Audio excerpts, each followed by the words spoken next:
கர்த்தரும் இரட்சகருமாகிய இயேசு கிறிஸ்துவின் நாமத்தினால் உங்கள் எல்லோரையும் அடியேன் அன்போடு வாழ்த்தி வரவேற்கிறேன்.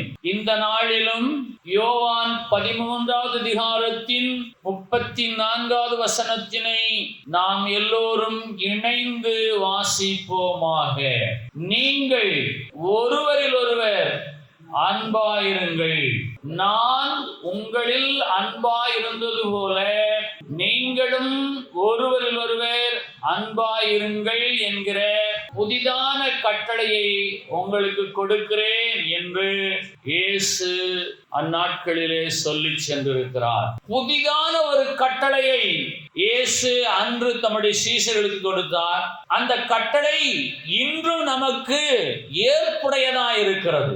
அந்த கட்டளை என்ன என்றால், நீங்கள் ஒருவரில் ஒருவர் அன்பாயிருங்கள். பெற்றோர்களுக்கு பெரிய ஒரு கவலையே, என் பிள்ளைகள் எல்லோரும் ஒருவரில் ஒருவர் அன்பா இருக்க மறுக்கிறார்களே. இயேசு சொன்ன வார்த்தை இந்த நாள் வரையிலும் ஒவ்வொருவருக்கும் தேவையான ஒரு மேலான தெய்வீக ஆலோசனையா இருக்கிறது. சபை மக்களாகிய நாமும் ஒருவரில் ஒருவர் அன்பா இருக்க இந்த வேத வசனம் நமக்கு ஞானத்தை போதிக்கிறது. முன்வரிசையிலே அமர்ந்திருக்கிறவர்கள் முன்வரிசையிலேயே அமர்ந்திருக்கிறார்கள், பின்வரிசையிலே அமர்ந்திருக்கிறவர்கள் பின்வரிசையிலேயே அமர்ந்திருக்கிறார்கள். தேவாலய கூடுகையிலே எத்தனை பேரோடு அன்பா இருக்கிறாள் என்பதை கர்த்தராகிய இயேசு ஒருவர் மாத்திரமே அறிவார். நீங்கள் எல்லோரையும் கனப்படுத்துகிறீர்களா? நீங்கள் எல்லோருடன் அறிமுகமாகி இருக்கிறீர்களா? நீங்கள் ஒருவருக்கொருவர் ஒரு புன்முறுவலை வெளிப்படுத்துகிறீர்களா? சகோதர சிநேகத்திலே, சகோதரிகள் ஐக்கியத்திலே நிலைத்திருக்கிறீர்களா என்பதை இந்த வேத வசனத்தின் அடிப்படையிலே இந்த நாளிலே பரிசீலித்து பார்ப்பது கர்த்தராகிய இயேசுவுக்கு நாம் கொடுக்கிற கனத்தை குறிக்கும். இயேசு சொல்லுகிறார், நீங்கள் ஒருவரில் ஒருவர் அன்பாயிருங்கள். சபையானாலும் சரி, குடும்ப வாழ்வானாலும் சரி, வேலை செய்யக்கூடிய பணித்தளங்களானாலும் சரி, உங்கள் பஸ் பிரயாணங்களானாலும் சரி, ஒரு சிநேகமான ஒரு பார்வையை நீங்கள் வீச முடியுமா? இப்பொழுது உங்கள் அருகிலே அமர்ந்திருக்கிறவரை பார்த்து ஒரு புன்முறுவலோடு சிநேகமாக பார்க்க உங்களுக்கு சித்தம் உண்டா? யாரோ அந்நியனோடு அமர்ந்திருப்பதை போல, ஒரு பகையாளியோடு வாசம் பண்ணுவதை போல சபை மக்கள் காணப்படுவது நிகழ்ந்து கொண்டுதான் இருக்கிறது. வசதியானவர்கள் வசதியானோடு உறவு கொள்வதும், ஏழைகள் புறக்கணிக்கப்படுவதும், ஏழைகளோடு ஐக்கியம் கொள்வதும் திருச்சபையிலே காணப்படுகிற ஒரு நிகழ்வாகத்தான் இருக்கிறது. யோவான் 13வது அதிகாரத்தின் 34வது வசனத்தை நான் எனக்கு சொந்தமாக்கிக் கொள்வது உண்மை என்றால், சபையிலே உள்ள எல்லா விசுவாசிகளோடும் ஒரு பொன்முறுவலான ஒரு ஐக்கியத்தை நீங்கள் உருவாக்கிக் கொள்வீர்களேயானால், அந்த இயேசு சொன்ன வசனத்தை நீங்கள் கீழ்ப்படுகிறவர்களாய் இன்றைக்கு காணப்படுவீர்கள். எசேக்கியேல் 36வது அதிகாரம் 26வது வசனம், பழைய ஏற்பாட்டிலே 1008வது பக்கம். உங்களுக்கு நவமான இருதயத்தை கொடுத்து உங்கள் உள்ளத்திலே புதிதான ஆவியை கட்டளையிட்டு, கல்லான இருதயத்தை உங்கள் மாம்சத்திலிருந்து எடுத்து போட்டு சதையான இருதயத்தை உங்களுக்கு கொடுப்பேன் என்று தேவனாகிய கர்த்தர் சொல்லுகிறார். உங்கள் உள்ளத்திலே புதிதான ஆவியை கட்டளையிட கர்த்தர் பிரியம் கொள்கிறார். நீங்கள் புதிதான கட்டளையின்படி நடக்க. யோவான் 13:34 இயேசு சொல்லுகிறார், புதிதான கட்டளையை நான் உங்களுக்கு கொடுக்கிறேன். அந்த புதிதான கட்டளையை கைக்கொள்ளும்படிக்கு நான் உங்கள் உள்ளத்திலே புதிதான ஆவியை கட்டளையிடுகிறேன்.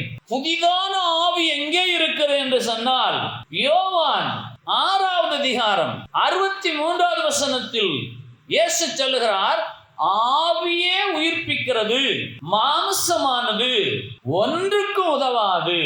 நான் உங்களுக்கு சொல்லுகிற வசனங்கள் ஆவியாயும் ஜீவனாயும் இருக்கிறது என்று சொன்னால், புதிதான ஆவி எது என்ற கேள்விக்கு பதில் யோவான் 13வது அதிகாரத்தின் 34வது வசனம். இயேசு சொல்லுகிற வசனம் நீங்கள் ஒருவரில் ஒருவர் அன்பாயிருங்கள். நான் உங்களில் அன்பா இருந்தது போல நீங்களும் ஒருவரில் ஒருவர் அன்பாயிருங்கள் என்கிற புதிதான கட்டளை உங்களுக்கு கொடுக்கிற நான் உங்கள் உள்ளத்திலே புதிதான ஆவியும் கட்டளையிட்டு இந்த வசனத்தை உங்களுக்கு நான் அருளி செய்கிறேன் என்று இயேசு சொல்கிறார். ஒருவரில் ஒருவர் அன்பாயிருங்கள். இந்த வசனம் ஆவியும் ஜீவனாயும் இருக்கிறது. யோவான் 6வது அதிகாரத்தின் 63வது வசனத்தின் மைய பகுதி, நான் உங்களுக்கு சொல்லுகிற வசனங்கள் ஆவியாயும் ஜீவனாயும் இருக்கிறது. நீங்கள் ஒருவரில் ஒருவர் அன்பா இருந்தால் உங்கள் ஆவியிலே ஒரு சந்தோஷம் உண்டாயிருக்கும். அது ஜீவனுக்கு ஏதுவானது. ஒருவர் ஒருவர் அன்பா இருப்பது என்று சொன்னால் எப்பொழுதும் ஈ என்று சிரித்துக் கொண்டே இருப்பதல்ல. சிலர் சிரிக்க மறந்ததுண்டு, சிலர் அதிகமாக சிரித்துக் கொண்டே இருப்பதுண்டு. காணாதை கண்டால் காப்பல் துறக்க வேண்டுமாம். எப்பொழுதும் ஒருவரோடு ஒருவர் அன்பா இருப்பது எதை குறிக்கும் என்று சொன்னால் யாரையும் கசந்து கொள்ளாதிருப்பது. இயேசு கிறிஸ்து எப்போது அன்பா இருந்தாரா? தேவாலயத்திலே ஒரு சவுக்கை உண்டு பண்ணினாராம். அவருக்கேற்ற சவுக்கு அவருக்கு கிடைக்கவில்லை. எனவே அவரே ஒரு சவுக்கை உண்டு பண்ணி இருக்கிறார். பேதுருவை பார்த்து சொல்றார், அப்பாலேவோ சாத்தானே, நீ எனக்கு இடரலாய் இருக்கிறாய். அவரும் மாம்சத்திலே சில நேரங்களிலே கோபப்பட்டிருக்கிறார், வேகப்பட்டிருக்கிறார். ஆனால் பேதுருவை அவர் கசந்து கொள்ளவில்லை. இருதயத்தில் அவர் என்ன சொல்கிறார்? நான் உங்களில் அன்பா இருந்தது போல. பிள்ளைகளை கண்டிக்காமல் சீர்படுத்தாமல் வளர்க்க முடியுமா? அதே பிள்ளை பலவீனப்படும் போது அன்பை வெளிப்படுத்துகிறோமே, அதே போல இயேசு இன்றைக்கு நம்மை கண்டிக்கிறார், சீர்படுத்துகிறார், பலப்படுத்துகிறார், புதிதான ஒரு கட்டளையை கொடுக்கிறார். அந்த கட்டளை என்ன என்று கேட்டால், நீங்கள் ஒருவரில் ஒருவர் அன்பாயிருங்கள். கிறிஸ்தவ சபை மக்கள், ஒரு சபை மக்கள் பிறிதொரு சபை மக்களை பார்த்து காய்மகாரமாய் பார்க்கிறார்கள். நீங்கள் அப்படி பார்க்கலாகாது. இதோ கர்த்தருடைய பிள்ளை போகிறார்கள். ரோமர் 13வது அதிகாரத்தின் 10வது வசனம், புதிய ஏற்பாட்டிலே 222வது பக்கம், அன்பானது பிறனுக்கு பொல்லாங்கு செய்யாது, ஆதலால் அன்பு நியாயப்பிரமாணத்தின் நிறைவேறுதலாயிருக்கிறது. புதிதான கட்டளையை கர்த்தராகிய இயேசு கொடுக்கிறார். நியாயப்பிரமாணத்தை பிதாவாகிய தேவன் கொடுக்கிறார். நியாயப்பிரமாணத்தை நிறைவேற்றுவது எதிலே என்று சொல்லி இயேசு சொல்கிறார், நீங்கள் ஒருவரில் ஒருவர் அன்பா இருந்தால் நியாயப்பிரமாணத்தை நிறைவேற்றினர்களாய் காணப்படுவீர்கள்.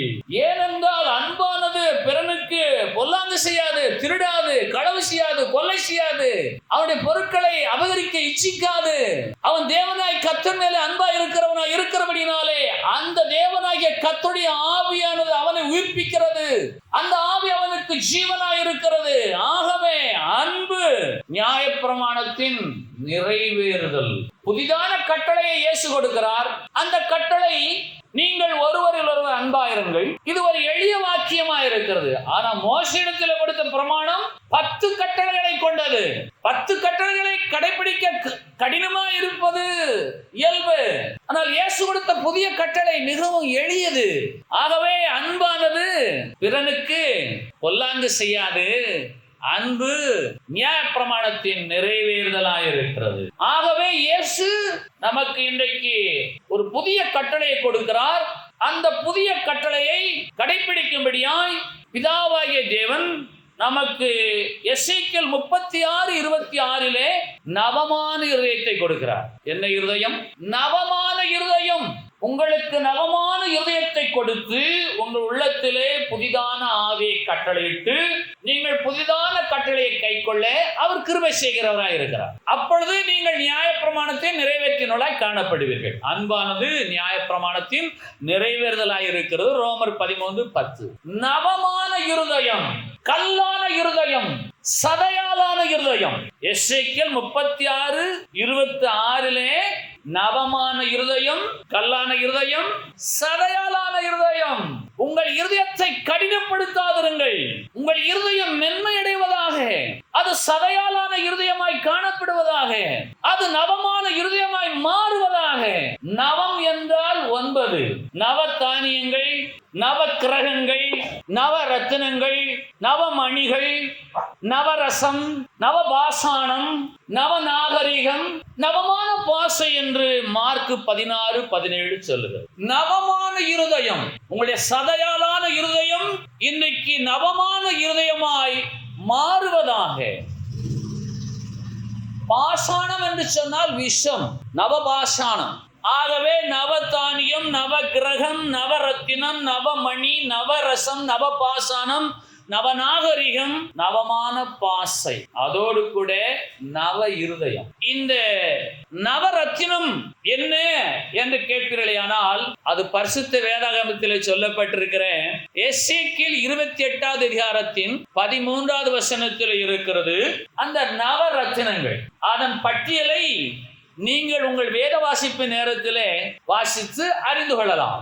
நவ ரத்தினங்கள் எசேக்கியேல் 28:13 இருக்கிறது. நவமான இருதயம் எங்கே இருக்கிறது என்று சொன்னால், கலாத்தியர் 5வது அதிகாரத்தின் 22வது வசனம் மற்றும் 23வது வசனத்தில் இருக்கிறது. கலாத்தியர் 5வது அதிகாரம் 22வது வசனம், புதிய ஏற்பாட்டில் 262வது பக்கம்.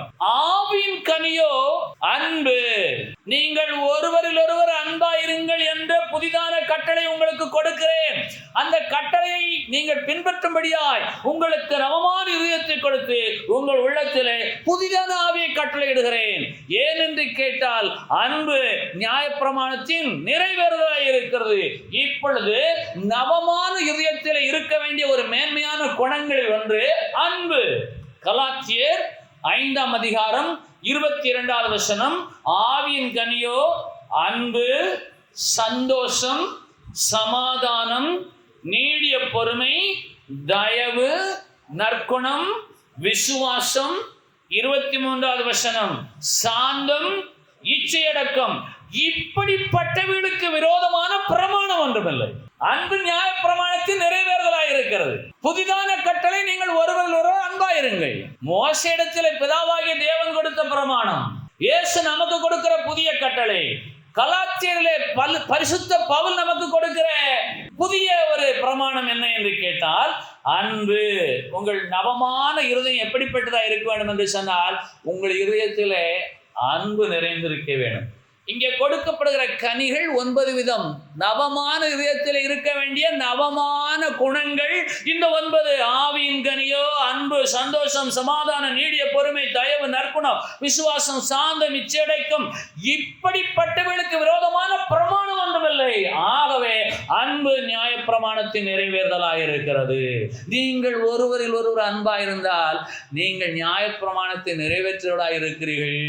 ஆனபடியினாலே உங்களுடைய இருதயம் கல்லானதாய் காணப்படாமல் நவமான இருதயமாய் மாறி சதையாலான இருதயமாய் இருப்பது உண்மையானால், நீங்கள் அன்புள்ளவர்களாய், சந்தோஷமான வாழ்வு வாழ்கிறவர்களாய், சமாதானத்தை விதைக்கிறவர்களாய். சமாதானத்தை குறித்து நிதானிக்க வேண்டுமையானால், எனக்கு நானே சமாதானமாய் இருக்கிறேனா என்ற கேள்வியை முதலாவது நீங்கள் கேட்க வேண்டும். சமாதானத்தோடே போய் வாருங்கள். சமாதானம் கூறுகிறவர் சமாதானமாய் இருப்பாரா? நவமான இருதயத்தின் தன்மை அவருக்கு உண்டா? ஏன் என்று கேட்டால், அவருடைய இருதயத்தில் தெய்வீகமான ஒரு அன்பு இருக்க வேண்டுமே. எப்போதும் என் தேவனாகி கர்த்தருக்கு முன்பாக நான் குற்றமற்றவனாய் வாழ்கிறேன் என்ற சந்தோஷம் இருக்க வேண்டுமே. சமாதானமுடையவராய் காணப்பட வேண்டுமே. என் தேவனாய் கர்த்தர் என்னை இந்த நிலைமையிலும் ஆசீர்வாதமாய் வைத்திருக்கிறார். அவர் என்னை மேலும் ஆசீர்வதிக்கும் வரையிலும் நான் நீடிய பொறுமையோடு அவர் தயவுக்காக நற்குணம் உள்ளவனாய் விசுவாசத்தோடு காத்திருப்பேனையானால் நவமான இருதயத்தை உடையவனாய் நான் காணப்படுவேன். ஏன்? கர்த்தராகிய இயேசு என்னை உயர்த்தும் வரையிலும் நான் நீடிய பொறுமையோடு இருப்பேன் என்று இருந்தால் நீங்கள் எப்பொழுதும் சமாதானமாய் வாழ முடியும். சாந்தம், இச்சையடக்கம். யாத்ராகமம் 20 அதிகாரத்தின் 13வது வசனம் முதல் 17 வசனங்கள் வரையிலும் மோசேயுடைய கரத்திலே கொடுக்கப்பட்ட நியாய பிரமாணங்கள் விதைக்கப்பட்டிருக்கிறது. யாத்ராகமம் 20 அதிகாரத்தின் 17வது வசனம் சொல்லுகிறது, பிறனுக்குண்டான யாதொன்றையும் இச்சையாதிருப்பாயாக. கலாத்தியர் 5வது அதிகாரத்தின் 23வது வசனம் சொல்லுகிறது, இச்சையடக்கத்தோடு இருப்பாயாக. கலாத்தியர் 5:22 ஆரம்பம் சொல்லுகிறது, ஆவியின் கனியோ அன்பு என்று சொல்லுகிறது. இயேசுவும் சொல்லுகிறார், நீங்கள் ஒருவரில் ஒருவர் அன்பாயிருங்கள். ஏன் என்று கேட்டால், அன்பு நியாயப்பிரமாணத்தின் நிறைவேறுதலாயிருக்கிறது. ஆகவே நீங்கள் அன்போடு கூட காணப்படுவது எதிலே என்று சொன்னால், முதலாவது உங்களை உண்டாக்கின தேவனாகிய கர்த்தர் மேலே அன்பு கூற வேண்டும். இரண்டாவது உங்களுடைய தாய் தகப்பனிடத்தில் நீங்கள் அன்பு கூற வேண்டும். மூன்றாவதாக உங்கள் உடன்பிறந்தவரிடத்தில் நீங்கள் அன்பு கூற வேண்டும். நான்காவதாக சமுதாய வாழ்விலே நீங்கள் ஒருவரில் ஒருவர் அன்பு கூற வேண்டும். இந்த பூமிக்கு வாழ்க்கையில இந்த 4 அம்சங்கள் காணப்படுகிறது. தேவாதி தேவன் மேல வைக்கிற அன்பு, பெற்றோர் மேல வைக்கிற அன்பு, உடன்பிறந்தவர் மேல வைக்கிற அன்பு, சமுதாயத்திலே மக்கள் மேல வைக்கிற அன்போடு கூட நீங்கள் ஒருவர் அன்பா இருந்தால் நியாயப்பிரமாணத்தை நிறைவேற்றுவீர்கள். உங்களிலே தேவ பயம் இருக்கும். நீங்கள் களவு செய்ய போவதில்லை, பொய் சொல்ல போவதில்லை, பிறருக்கு விரோதமாய் சாட்சி சொல்ல போவதில்லை, ஒன்று இச்சிக்க போவதில்லை. ஆகவே நவமான இருதயத்தின் பண்பு என்ன என்று கேட்டால், பரிசுத்த பவுல் மூலமாய் கொடுக்கிற நவமான இருதயம் கலாத்தியர் 5:22-23 இருக்கிறது. இன்றைக்கு உங்கள் இருதயம் ஒருவேளை கல்லான இருதயமாய் இருந்தால் சதையான இருதயமாய் மாறும்படிக்கு நீங்கள் உங்களை நீங்களே பரிசீலித்து பாருங்கள். நான் எவ்வளவு பொறுமையோடு என் வாழ்க்கை நடத்தி கொண்டிருக்கிறேன். எல்லோருக்குமே எங்க போக வேண்டும் ஆசை? அமெரிக்கா போயிட வேண்டும். அமெரிக்காக்காரெல்லாம் காட்டுக்கு போயிட்டு இருக்காங்க, தெரியுமா உங்களுக்கு? அமெரிக்கால வாழக்கூடிய சில நகரவாசிகள் எல்லாம் காடுகளுக்குள்ளாக பிரயாணமாகிக் கொண்டிருக்கிறார்கள். அங்கேதான் எங்களுக்கு அமைதி என்று சொல்லி. ஆனால் இங்கே வாழ்கிற என்ன நினைக்கிறார்கள்? நான் அமெரிக்காவிலே போய் அந்த மேன்மையான வாழ்வை அனுபவிப்பேன் என்று சொல்லி. அப்படி அல்ல. யார் எங்கே எப்படி இருக்க வேண்டும் என்பதை தேவனாய் கர்த்தர் நாம் உருவாவதற்கு முன்னதாகவே முன்குறித்திருக்கிறார். சிலருக்கு என்ன என்று கேட்டால், பொறுமை அல்ல, நீடிய பொறுமை. என்ன பொறுமை? உங்களுடைய இதயத்தில் இருக்கிறதா? சாந்தம் இருக்கிறதா? பிறனுக்குண்டான யாவற்றை இச்சிக்க மாட்டேன் என்று உங்க இருதயத்தில் நீங்க நினைக்கிறீர்களா? நீங்க நினைக்க வேண்டுமேயானால் நீங்கள் ஒருவரில் ஒருவர் அன்பாயிருங்கள். ஒன்றை சொல்லுகிறேன், உங்களிடத்திலே 10 லட்சம் ரூபாய் இருக்கிறது, என்னிடத்திலே ஒன்றுமே இல்லை. நீங்கள் என்னுடையவராய் இருந்தால் உங்களுடைய பணம் என்னுடையது. என் தேவைக்கு நான் உங்களிடத்திலிருந்து எடுத்துக்கொள்ள முடியும். அன்பாயிருங்கள். களவு தேவையில்லை, பொய் தேவையில்லை, இச்சிக்க தேவையில்லை. மோசேயிடத்தில் கொடுத்த 10 கட்டளையாகிய பிரமாணத்திற்கும் இயேசு கிறிஸ்து கொடுக்கிற புதிய கட்டளைக்கும் கலாத்தியர் 5:22 சொல்லப்படுகிற நவமான இருதயத்தின் 9 விதமான கனிகளுக்கும் உள்ள தொடர்பை பரிசுத்த வேதாகமம் இன்றைக்கு நம்முடைய கண்களுக்கு முன்பாக வைக்கிறது. இச்சையாக இருப்பாயாக, இச்சையடக்கத்தோடு இருப்பாயாக, அன்பு கூறுவாயாக. அன்பு கூறுங்கள் என்ற புதிதான கட்டளையை நான் உங்களுக்கு கொடுக்கிறேன் என்று இயேசு சொல்லுவாரேயானால், அவர் வானத்தையும் பூமி உண்டாக்கின சர்வ வல்லமையுடைய தேவனாகிய கர்த்தரே இன்றைக்கும் நம்மையிலே அன்பு கூர்ந்துதான் நம்மை மன்னித்து நம்மை மறந்து, அல்லேலூயா, குற்றங்களை எல்லாம் மறந்து. எல்லோரும் யோக்கியர்களா? நான் யோக்கியனா? இச்சையாக இருக்கிறேனா? பொய் சொல்லாது இருக்கிறேனா? நடந்து கொண்டுதான் இருக்கிறது. இயேசு சொல்லுகிறார், நான் உங்களில் அன்பா இருந்தது போல. எப்படி அன்பா இருந்தேன்? நீங்கள் அநேக நேரங்களில் ஜெபிப்பது கூட கிடையாது. என்னோடு கூட இருந்து வித்தைக்காரன் வித்தை காட்டுவதை போல அற்புத அதிசயங்களை பார்த்தீர்கள் என்பதை நானும் அறிவேன். நம்முடைய சீசர்களுக்கு இயேசு இப்படி நிச்சயமா சொல்லியிருக்க முடியும். இயேசு ஒரு இடத்துல சொல்லுகிறார், மணவாளன் தங்களோடு இருக்க வரையிலும் அவர்கள் உபவாசிக்க போவதில்லை. இந்த சீசர்களை அவர் விட்டு கொடுப்பதே கிடையாது. ஏன் என்று கேட்டால், நான் உங்களில் அன்பா இருந்தது போல. இயேசு கிறிஸ்து தம்முடைய சீசர்களை அவ்வளவாய் பாதுகாக்கிறார். ரவி, உங்களுடைய சீசர்களை நீர் கண்டிக்கிறது இல்லையா? அவர்கள் கைகழுவாமல் சாப்பிடுகிறார்களே, வாய்க்குள் போறது தீட்டுப்படுத்தாது, அறிந்து கொள்ள நினைச்சு சீசர்கள் மேல உள்ள அன்பினாலே அவர்களை பாதுகாக்கிறார். அதுபோலதான் இன்றைக்கு இயேசு தம்முடைய பிள்ளைகளை, நம்முடைய தவறுகளை விமர்சனம் செய்யாமல் அன்பாக இருந்து கிருபையாய் நடத்தி வருகிறார். இதன் மூலமாக சமாதானத்தை சுதந்திரித்துக் கொள்ளுங்கள். ஆகவே நவமான இருதயம், சதையாலான இருதயம், கல்லாலான இருதயம். உங்கள் இருதயம் ஒருவேளை கடினப்பட்டிருந்தால் அந்த கடினப்பட்ட இருதயம் சதையாலான இருதயமாய் மாறி நவமான இருதயமாய் காணப்பட வழி என்ன என்று கேட்டால், உங்களுக்கு நீங்களே சமாதானப்பட்டுக் கொள்ளுங்கள். எப்படி என்றால், என் கண்ணின் காட்சிகள் நன்றாக இருக்கிறது, என் கைகால்கள் பலனாய் இருக்கிறது, நான் பசிக்கு சாப்பிடுகிறேன். சிலர் பசியாமல் இருப்பதற்காக சாப்பிடுகிறார்கள், சிலர் பசிக்கவில்லையே என்று சாப்பிடுகிறார்கள் மருந்து மாத்திரைகளை.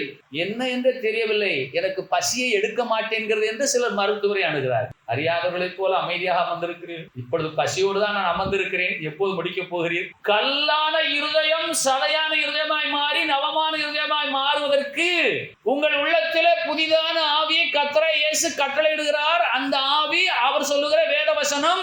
அந்த வேதவசனம் ஆவியாயும் ஜீவனாயும் இருக்கிறது. யோவான் 6:63 அந்த ஆவியான வசனம், அந்த ஜீவனான வசனம் எது என்று கேட்டால் யோவான் 13:34 சொல்லப்படுகிறது, நீங்கள் ஒருவரில் ஒருவர் அன்பாயிருங்கள்.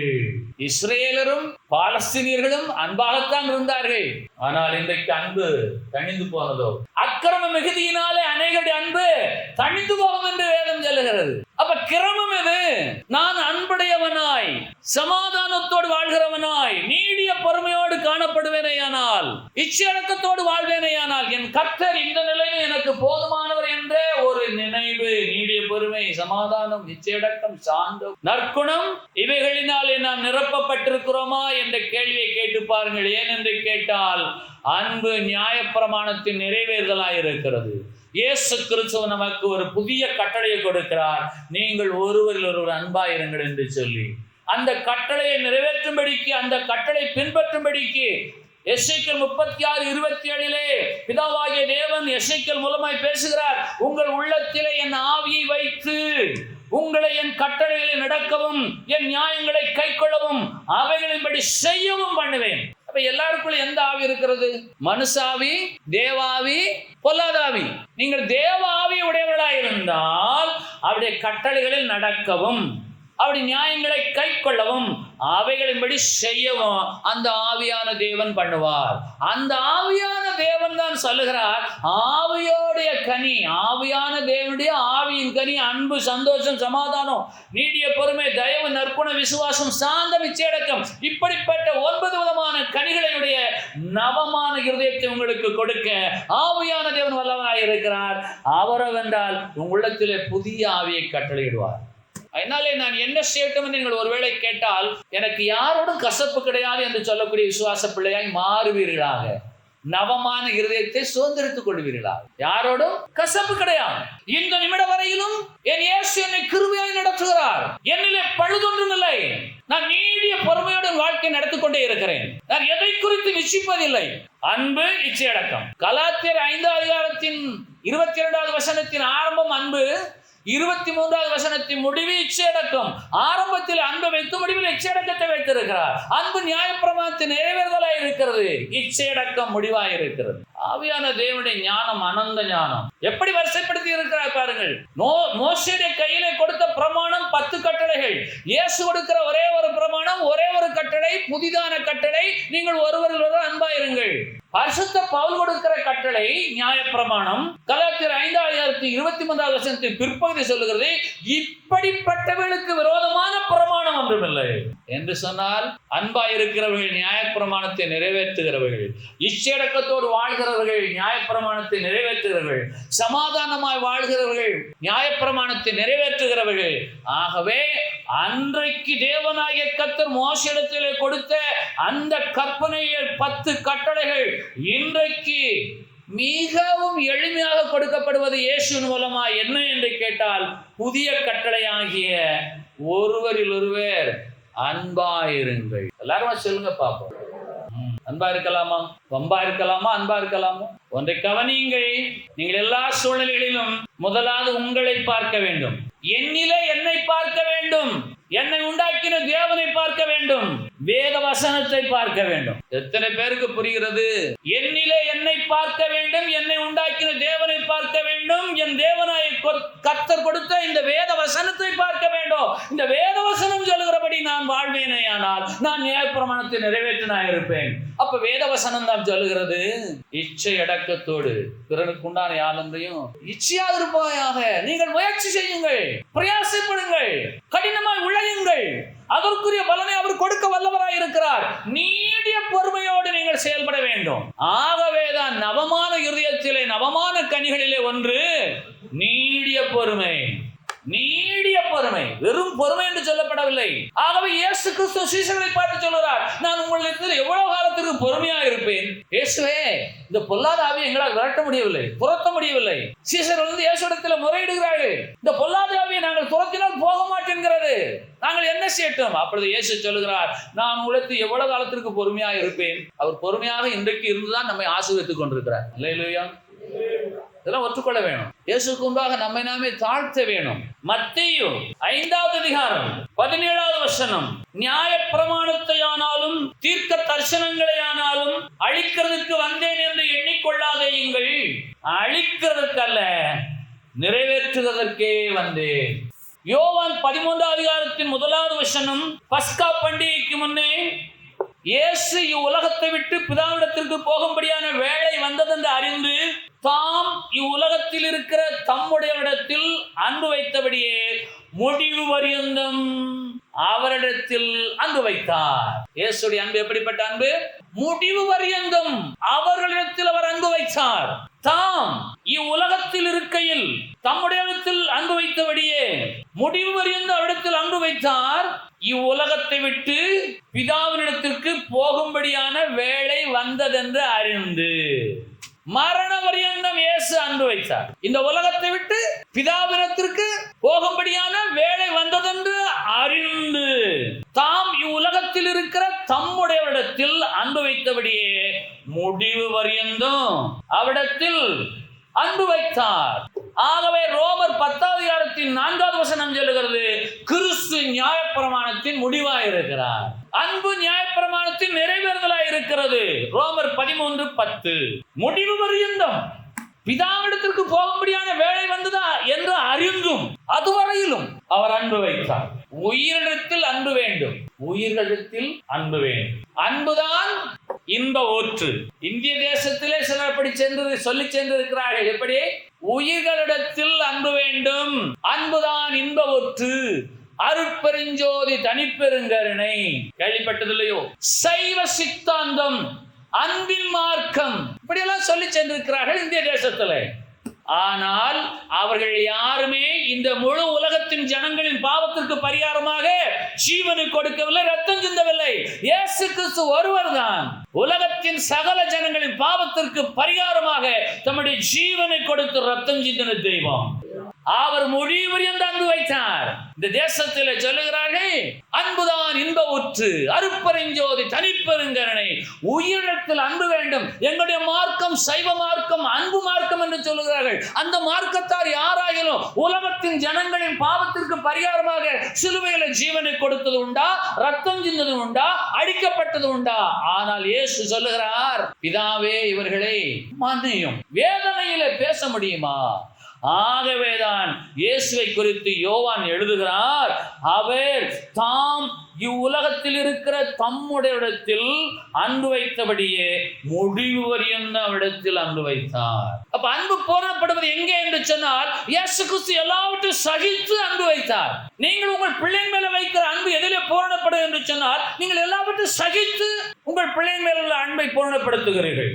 கணவன் மேலே உள்ள அன்பினாலே கணவன் செய்யக்கூடிய எல்லா அநியாயமான காரியங்களையும் மனைவி சகித்து அன்பை பூரணப்படுத்துகிறாள். மனைவியின் மேலே கணவன் வைக்கிற அன்பு எதிலே பூரணப்படும் சொன்னால், மனைவியை நேசித்து சகித்து அன்பை பூரணப்படுத்துகிறார். இயேசு கிறிஸ்து தம்முடைய பிள்ளைகளாகிய நம்முடைய பாவங்களை அன்றும் சகித்தார். இந்த வருஷத்தின் 10வது மாதத்தின் 6வது நாள் வரையிலும் சகித்து கொண்டுதான் இருக்கிறார். சகித்துக் கொண்டுதான் இருக்கிறார். 9 மணிக்கு வர வேண்டிய நீங்கள் 10 மணிக்கு 10:30 வந்தாலும் இயேசு சகிக்கிறார். ஆகவே நானும் சகிக்கிறேன். சகிக்கலாமா? நீடிய பொறுமை, நவமான இருதயம், 9 விதமான கனிகள், ஆவியின் கனிகள், கலாத்தியர் 5:22 சொல்லப்படுகிறதே. நீடிய பொறுமை.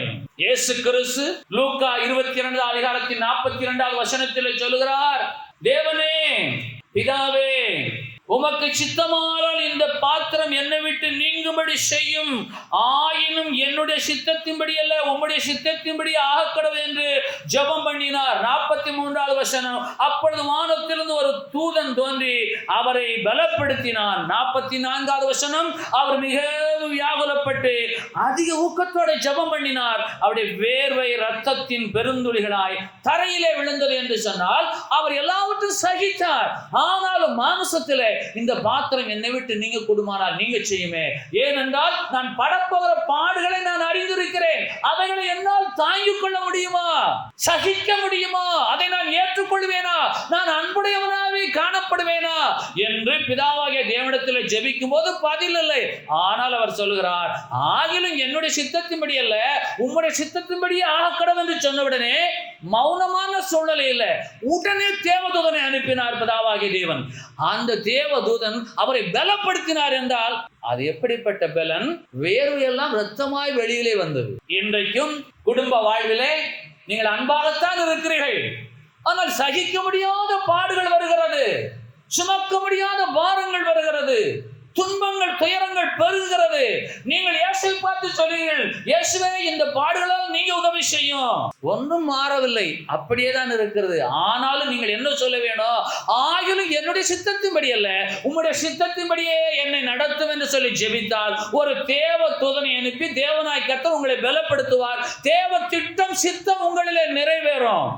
நீங்கள் அன்புடையவர்களாய் காணப்படுவீர்கள். ஆகவே இயேசு சொல்லுகிறார், முடிவு வரையும் அவரிடத்தில் நான் உங்களுக்கு அன்பா வைத்தேனே, நான் உங்களில் அன்பா இருந்தது போல நீங்களும் ஒருவரில் ஒரு அன்பா இருக்க வேண்டுமையானால் நீங்கள் எல்லாவற்றையும் சகிக்க வேணும், தேவ சித்தத்திற்கு உங்களை ஒப்புக் கொடுக்க வேணும். என்றால் மாத்திரமே நீங்கள் அன்புள்ளவர்களாய் வாழ முடியும். அன்பு என்றால் சாதாரண விஷயமா? என் தேவனாகிய கர்த்தர் என்னை எந்த நிலையில வைத்திருப்பாரோ அந்த நிலைக்கு என்னை நானே ஒப்புக் கொடுக்கிறேன், தேவ சித்தம் என்னிலே நிறைவேறட்டும், எல்லாவற்றையும் நான் சகிப்பேன் என்று எவரொருவர் தீர்மானிக்கிறாரோ அவர்தான் அன்புள்ள ஒரு வாழ்வு வாழ முடியும். ஆகவே நம்முடைய எதிர்பார்ப்புகள் வானளாவியது, நீடிய பொறுமை அவசியம். ஆகவே இயேசு கிறிஸ்து முடிவு பரியந்தம் அவரிடத்தில் அன்பு வைத்தார். அன்பு நியாயப்பிரமாணத்தின் நிறைவேறுதலாக இருக்கிறது. கிறிஸ்து நியாயப்பிரமாணத்தின் நிறைவேறுதலாக இருக்கிறார் என்று சொன்னால் கிறிஸ்து மரண பரியந்தம் அன்பு கூர்ந்து அன்பு நியாயப்பிரமாணத்தின் நிறைவேறுதலா இருக்கிறது என்பதை போல இயேசு நியாயப்பிரமாணத்தின் நிறைவேறுதலா இருந்தார், இன்றைக்கும் இருக்கிறார். இயேசுதான் நியாயப்பிரமாணத்தின் நிறைவேறுதலுக்கு காரணர். ஆகவே குடும்ப வாழ்விலே, சமுதாய உறவிலே, தொழிற்கூடங்களிலே, பணித்தடங்களிலே உங்களை வேதனைப்படுத்தக்கூடிய சம்பவங்கள் இருந்தால் நீங்கள் என்ன சொல்ல வேணும்? நான் நீடிய பொறுமையோடு இருப்பேன், இவைகளையும் சகிப்பேன், என் இயேசுவை உடைய சித்தத்திற்கு என்னை நானே ஒப்புக் கொடுக்க என்று சொல்லி நீங்கள் அன்பிலே பூரணப்பட்டவர்களாய் காணப்படும்படியாக கடந்து வந்த வசனங்கள் எல்லாம் உங்களுக்கு உதவி செய்கிறதாய், எனக்கு வழிகாட்டுகிறதாய் இருக்கிறது. பாடுகள் இல்லாத மனிதன் உண்டோ? உபத்திரம் இல்லாத சரீரம் உண்டோ? உபாதைகள் இல்லாத சரீரம் உண்டோ? பலவீனம் இல்லாத மனிதன் உண்டோ? வறுமை இல்லாத குடும்பங்கள் உண்டோ? எல்லாம் இந்த பூமியில நிரம்பித்தான் இருக்கிறது. இயேசு கிறிஸ்து முடிவு பரியந்தம் அவரிடத்தில் அன்பு வைத்தார் என்று சொன்னால் அவர்கள் யாருமே இன்னும் பூரணப்படவே இல்லை. இயேசு சிலுவைக்கு சென்று ஜீவனை கொடுக்க வரையிலும் அவர்கள் பூரணப்படவே இல்லை. இயேசு பரமேறி சென்றதற்கு பின்பாகத்தான் அவர்கள் தங்கள் ஊழியத்திலே பட்ட பாடு நிமித்தமாய் இயேசுவினாலே இயேசுவின் நாமத்தினாலே அநேக அற்புதங்களை அடையாளங்களை செய்து அவர்கள் பூரணப்பட்டார்கள். அப்படிப்பட்ட நிலையை அவர்கள் ஒரு நாளிலே அடைவார்கள் என்பதை இயேசு உணர்ந்துதான் அவர்கள் முடிவு வரையும் இடத்தில் அவர் அன்பு வைத்தார். இன்றைக்கும் நமக்கு வரக்கூடிய கஷ்டங்கள், பாடுகள், நஷ்டங்கள், சோதனைகள் மத்தியிலும் பிதாவாகிய தேவனுடைய சித்தத்திற்கு நம்மை ஒப்புக் கொடுப்போம் என்பதை அவர் அறிந்து நம்மை ஆசீர்வதித்துக் கொண்டே இருக்கிறார். வியாதிகள் பெருகினாலும், பாடுகள் பெருகினாலும், துன்பங்கள் பெருகினாலும், சூழ்ச்சிகள் வஞ்சனைகள் பெருகினாலும் நாம் செய்ய வேண்டியதற்கு முன்மாதிரி இயேசு வைத்து சென்றிருக்கிறார். பிதாவே, இந்த பாத்திரம் நீங்க கொடுமானால் நீங்க செய்யும், ஆகிலும் என்னுடைய சித்தத்தின்படி அல்ல உம்முடைய சித்தத்தின்படி ஆக்கடம் என்று சொன்னவுடனே தேவதூதன் தோன்றி பலப்படுத்தினார். அதுவரையிலும் தேவதூதன் அனுப்பப்படவில்லை. ஆகவே அன்பு, சகிப்பு, தேவ சித்தம் இந்த மூன்று ஒரு சமநிலையிலே நிற்கிறதா இருக்கிறது. இப்பொழுது பலன் இருக்கிறது. இன்னொரு ஒரு சில ஆண்டுகளிலே பலன் குன்றி போகும், படுத்த படுக்கையாகி போவோம். பேச நினைப்போம், பேச முடியாது. கருத்துக்களை நினைப்போம், சொல்ல முடியாது. அப்பொழுது என் ஆவியை என்னோடு பேசும், ஒருவரும் தப்ப முடியாது. அந்த ஆவிக்கு பதில் சொல்ல வேணும். இயேசு மரணத்துக்கு சமீபமாய் வந்திருக்கிறார். படப்போகிற பாடுகளை குறித்து அவர் வேதனைப்படுகிறார், வியாகுலப்படுகிறார், சஞ்சலப்படுகிறார். அந்த சூழ்நிலையில் அவரால் ஒன்று செய்ய இயலாது. முழுமையாக பிதாவாகிய தேவனை சார்ந்து அவருடைய சித்தத்தை தான் அவர் செய்ய முடியும். அதே போல நீங்கள் பலவீனராய் போவீர்கள், வேதனையும் சஞ்சலமும் வருத்தமும் பெருகும். நான் ஏன் இந்த பூமியிலே வாழ வேண்டும் என்ற எண்ணம் எல்லாம் உருவாகும். அப்பொழுது நீங்கள் சொல்லுவீர்கள், பிதாவே என்னை எடுத்துக்கொள்ளும் என்று சொல்லுவீர்கள். அவர் ஒரு நேரம் வைத்திருக்கிறார். அந்த சித்தத்தின்படியாகத்தான் அவர் என்னையும் உங்களையும் நம்மையும் தம்மண்டையில் எடுத்துக்கொள்வார். தேவை என்ன? நீடிய பொறுமை, நவமான இருதயம், 9 விதமான கனிகள், புதிய கட்டளை, நியாயப்பிரமாணம். நான் எதையும் இச்சிக்க மாட்டேன். என் சுய விருப்பத்துக்கு நான் என்ன ஒப்புக் கொடுக்க மாட்டேன். என் சுய இச்சை அல்ல, உம்முடைய தேவநீதி என்னிலே நிறைவேறட்டும் என்று சொல்லி, பிதாவே ஆகிலும் என்னுடைய சித்தத்தின்படி அல்ல, என்னுடைய விருப்பத்தின்படி அல்ல, என்னுடைய ஆசையின்படி அல்ல, என்னுடைய இச்சையின்படி அல்ல, உம்முடைய சித்தத்தின்படியா என்னை ஆசீர்வதியும் என்று சொல்வீர்களே. ஆனால் தேவனாகிய கர்த்தர் ஒரு தேவதூதனை அனுப்பி உங்களை பலப்படுத்துவார். இந்த பூமியில குறிக்கப்பட்ட கால வரையிலும் நீங்கள் ஓடித்தான் ஆக வேணும். No one can escape from that condition. ஒருவர் தப்பிக்கொள்ள இயலாது. என்ன செய்யட்டும் என்று கேட்டால், என் இருதயம் கல்லான இருதயமா, சதையாலான இருதயமா, நவமான இருதயமா, இயேசுடைய வார்த்தைக்கு நான் கீழ்ப்படுகிறேனா? அவருடைய வார்த்தையானது ஆவியின் ஜீவனுமாய் இருக்கிறது. இயேசு சொல்லி இருக்கிறாரே, உங்களுக்கு ஒரு புதிதான கட்டளையை நான் கொடுக்கிறேன். நீங்கள் ஒருவரில் ஒருவர் அன்பாயிருங்கள். குடும்பத்தில் ஒருவரில் ஒருவர் அன்பாயிருங்கள், கசந்து கொள்ளாது. குடும்பத்தில் ஒருவரில் ஒருவர் அன்பாயிருங்கள் என்று சொன்னால், ஒருவரை குறித்து ஒருவருடைய இதயத்திலே கசப்பு என்பது இருக்கக்கூடாது. மத்தேயு 20:28 மனுஷகுமாரன் அநேகரை மீட்கும் பொருளாக தம்முடைய ஜீவனை கொடுக்க வந்தார். 1 தீமோத்தேயு 2:6 எல்லாரையும் மீட்கும் பொருளாக தம்மை ஒப்பு கொடுத்த மனுஷனாகிய கிறிஸ்து இயேசு அவரே. அன்பு சகலத்தையும் தாங்கும், சகலத்தையும் விசுவாசிக்கும், சகலத்தையும் நம்பும், சகலத்தையும் சகிக்கும். 1 கொரிந்தியர் 13:7. ஆகவே இயேசு கிறிஸ்து 1 கொரிந்தியர் 13:7 இந்த நிமிட வரையில் என்னை தாங்கிக் கொண்டிருக்கிறார். அவர் என் மேல வைத்த விசுவாசம், நம்பிக்கை மாறாததா இருக்கிறது. அவர் இன்றைக்கு என்னை நம்பிக்கொண்டிருக்கிறார். அவர் இந்த நிமிட வரையிலும் என்னை சகித்துக் கொண்டுதான் இருக்கிறார். ஆகவே அவர் அன்பிலே பூரணப்பட்டவராய் அவர் சொல்லுகிறார், நான் உங்களிடத்தில் அன்பாயிருந்தது போல நீங்களும் ஒருவரில் ஒருவர் அன்பாயிருங்கள் என்று சொன்னால், அன்பு சகலத்தையும் தாங்கும், விசுவாசிக்கும், நம்பும், சகிக்கும். இந்த 4 விதமான வார்த்தைகளிலே சகிக்கும் என்ற வார்த்தையே மேலானது. அந்த சகிக்கும் என்ற வார்த்தைக்குள்ளாக தாங்கும், விசுவாசிக்கும், நம்பும் என்ற வார்த்தைகள் அடக்கம். ஆகவே இயேசு கிறிஸ்து நம்முடைய அக்கிரமங்களையும் மீறுதல்களையும் சிலுவையிலே சுமந்து சகித்து முடிவு வரையும் நம்மேலே வைத்த அன்பை பூரணப்படுத்தினவராய் காணப்பட்டார். ஆகவே நீங்களும் ஒருவரில் ஒருவர் அன்பாயிருங்கள். எல்லோருமாய் முழங்கால் படி.